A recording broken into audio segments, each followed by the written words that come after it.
नमस्कार। मेरा नाम है सौरभ और आप सभी लोगों का स्वागत है धम्मवाणी विद सौरभ में। आज हम बात करेंगे उपोषित व्रत के बारे में। भगवान बुद्ध ने उपोषित व्रत के बहुत असीमित लाभ बताए हैं। तो आज हम चर्चा करेंगे कि उपोषित व्रत को कैसे धारण करना है, कैसे लेना है और उपोषित व्रत में क्या क्या करना है। एक बार माता विशाखा जो है पूर्णिमा के दिन उपोषित व्रत को धारण करके भगवान बुद्ध के विहार में जाती हैं भगवान को पुष्प अर्पित करने। तब भगवान वहाँ पर माता विशाखा को उपोषित व्रत के लाभ को समझाते हैं कि ये कितना महत्वपूर्ण है। तो आइए जानते हैं उपोषित व्रत के दिन क्या क्या करना है और कैसे पालन करना है। उपोषित व्रत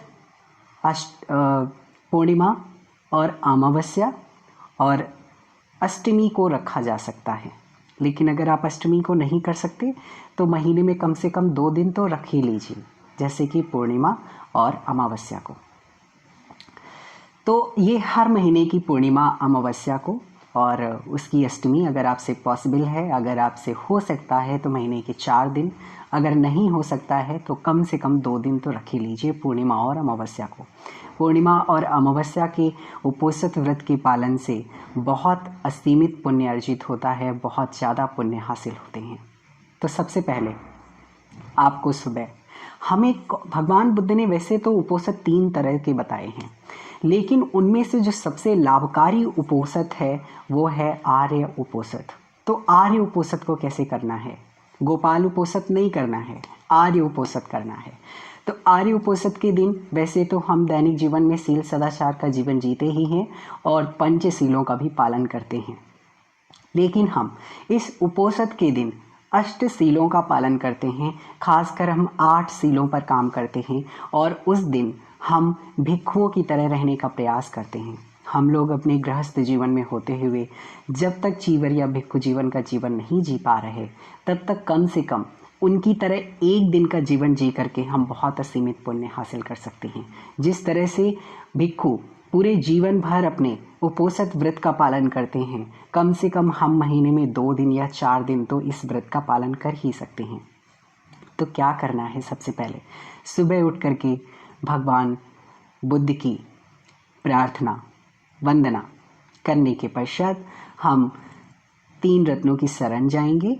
जैसे कि सबसे पहले अगर आपको बुद्ध वंदना नहीं आती है तो आप सिर्फ इतना सा बोल सकते हैं, नमो तस् भगवतो अरहतो सम्मा संबुद्धस्स।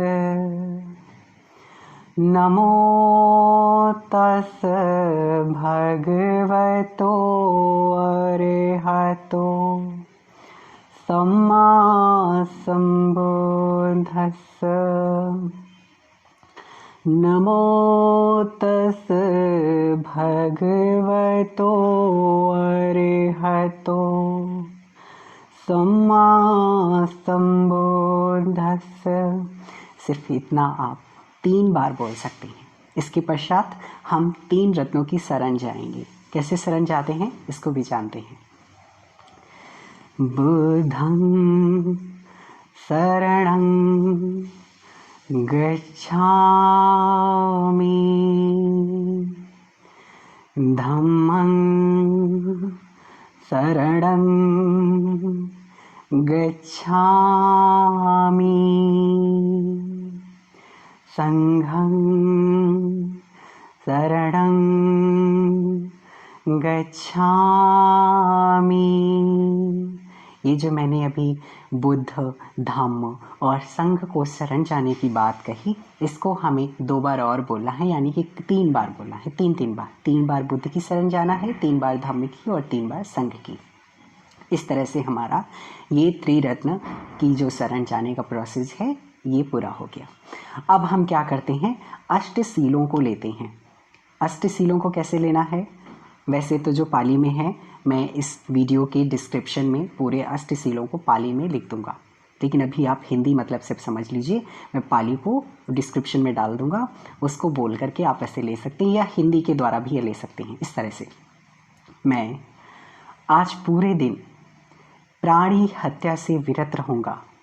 मैं आज पूरे दिन अदिन्नादान यानी चोरी से विरत रहूँगा।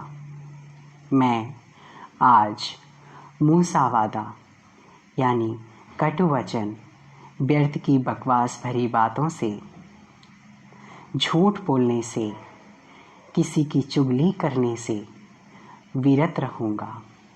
मैं आज पूरा दिन ब्रह्मचर्य का पालन करूँगा। मैं आज किसी भी तरह से नशे पते के सेवन से विरत रहूँगा। मैं आज दोपहर 12 बजे के बाद किसी भी तरह का अन्न ग्रहण नहीं करूँगा। मैं आज किसी भी तरह की विलासितापूर्ण शैया, आरामदायक आसन पर विश्राम नहीं करूँगा। मैं किसी भी तरह के गंध विलेपन, खुशबूदार कॉस्मेटिक, आभूषण आदि के पहनने, शरीर को सजाने से संबंधित सभी प्रकार की चीज़ों से, आमोद प्रमोद भरी चीज़ों से विरत रहने की शिक्षा ग्रहण करता हूँ। इस तरह से आपको ये अष्टशील हिंदी में ले लेना है, अगर आपको पाली में नहीं आती तो। अगर जिसको पाली में भी समझ आता है तो इस वीडियो के डिस्क्रिप्शन में जाके पाली को पूरा आप नोट कर सकते हैं, उसको याद कर सकते हैं और बोल सकते हैं। इस तरह से आपको 8 व्रत लेने हैं, 8 अष्टशील लेने हैं। ये अभी जो मैंने बताया ना, प्राणी हत्या, चोरी ना करना, झूठ ना बोलना, ब्रह्मचर्य का पालन करना, नशेपते की शिक्षा, नशेपते से दूर रहना, विलासितापूर्ण शैया से दूर रहना और 12 बजे के बाद अन्न का नहीं त्याग, सिर्फ एक बार भोजन करना है। 12 बजे के बाद कुछ नहीं खाना है, 12 बजे के पहले आप खा सकते हैं। और इसके बाद आपको किसी भी तरह के शरीर से, आमोद प्रमोद की चीज़ों से, सौंदर्य प्रसाधन चीज़ों से दूर रहना है। तो इस प्रकार से आपको 8 व्रतों का पालन करना है। इसको हम कहते हैं अष्टशील। वैसे हम दैनिक जीवन पे शील सदाचार का जो जीवन जीते ही है, लेकिन इस दिन हम भिक्षुओं की तरह, सन्यासियों की तरह जीवन जीने का प्रयास करेंगे। अष्टमी और अमावस्या को, और जिससे हो सके तो दोनों महीने की अष्टमी को, ये व्रत का पालन आपको महीने में 4 दिन, और अगर नहीं हो सकता तो कम से कम 2 दिन तो जरूर ही करना है।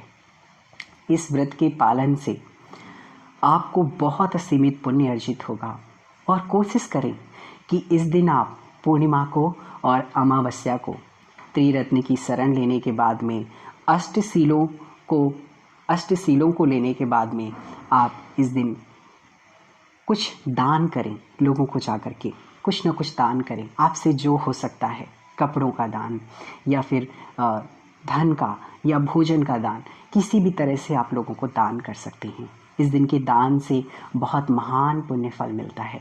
अमावस्या और पूर्णिमा के दान से आपको असीमित लाभ मिलता है। इसके अलावा आपको इस दिन ध्यान साधना भी करनी है। अगर आप विपश्यना साधना करना जानते हैं तो विपश्यना साधना करें। कम से कम 3 घंटे की साधना करें इस दिन, सुबह, दोपहर और शाम को। मैत्री साधना भी करें साथ साथ में। और अगर आप विपश्यना साधना नहीं जानते तो आनापान की साधना करें। आनापान की साधना कर सकते हैं केवल। तो इस तरह से आपको पूरा दिन धर्म प्रवचन, धर्म श्रवण, धर्म संबंधित बातों से ही पूरा समय व्यतीत करना है। किसी भी तरह की गलत चीज़ों से आपको दूर रहना है। इस दिन से आप जब पूरा दिन अपना आर्य उपोषण के साथ में व्यतीत करते हैं, सन्यासियों की तरह जीवन व्यतीत करते हैं, तो इस तरह से आपका आर्य उपोषण पूरा हो जाएगा। एक नियम वैसे और है, जब उपासक उपासिकाओं का विनय है, ये आपके ऊपर निर्भर करता है। अगर आप करना चाहते हैं इस दिन कोशिश करें सफ़ेद वस्त्र पहने, ताकि ये एक आर्य विनय में आता है। उपासिकाओं का आर्य, उपासक उपासिकाओं का एक आर्य विनय है सफ़ेद वस्त्रों को धारण करना उपोषण व्रत के दिन। अगर आपसे हो सकता है तो करें, कोई ज़रूरी नहीं है, लेकिन अष्टशीलों का पालन करना जरूरी है। और बहुत ही सावधानी पूर्वक किसी भी तरह का सील टूटने ना पाए, इस दिन हमें ये बात का ध्यान रखना है। तो इस प्रकार से जब अपना पूरा दिन आप व्यतीत करते हैं, इस दिन आपको महान पुण्य फल मिलता है। अष्टशील के पालन से आपको असीमित पुण्य मिलेगा। इस भवचक्र पे जो भी आप अपना जीवन व्यतीत कर रहे हैं, ये जीवन तो सार्थक होगा ही, और पुण्य इकट्ठा करने की वजह से आपका पारलौकिक जीवन भी बहुत अच्छा होगा। अगले दिन फिर जब आपका आहार उपोषण पूरा दिन पूरा हो जाए, तो अगले दिन आपको अष्टशीलों को क्या करना है, अपने हटाना है, यानी आपको फिर से पंचशील लेने हैं। क्योंकि आप पंचशीलों का पालन रेगुलर करते हैं, प्रतिदिन करते हैं, तो आपको पंचशीलों को फिर लेना है। पंचशील यानी प्राणी हत्या और व्यभिचार, नशापता, झूठ बोलना और चोरी, इस तरह से पंचशीलों को फिर लेना है। पणातिपाता अदिन्नादान करके पूरा आपको पाली में लेना है, 3 को नहीं लेना है। तो फिर से आप पंचशील धारण कर लेंगे और इसके बाद आप फिर से पंचशील के पालन में लग जाएंगे।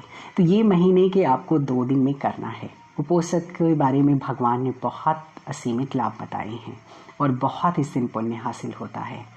तो आप लोग ज़रूर करें। और उपोषण व्रत से संबंधित किसी भी तरह की क्वेरी हो या क्वेश्चन हो तो आप मुझे कमेंट बॉक्स पे ज़रूर लिखें, मैं उसका रिप्लाई ज़रूर करूँगा। बहुत बहुत मंगल हो सबका, बहुत बहुत कल्याण हो, आप सभी का बहुत कल्याण हो।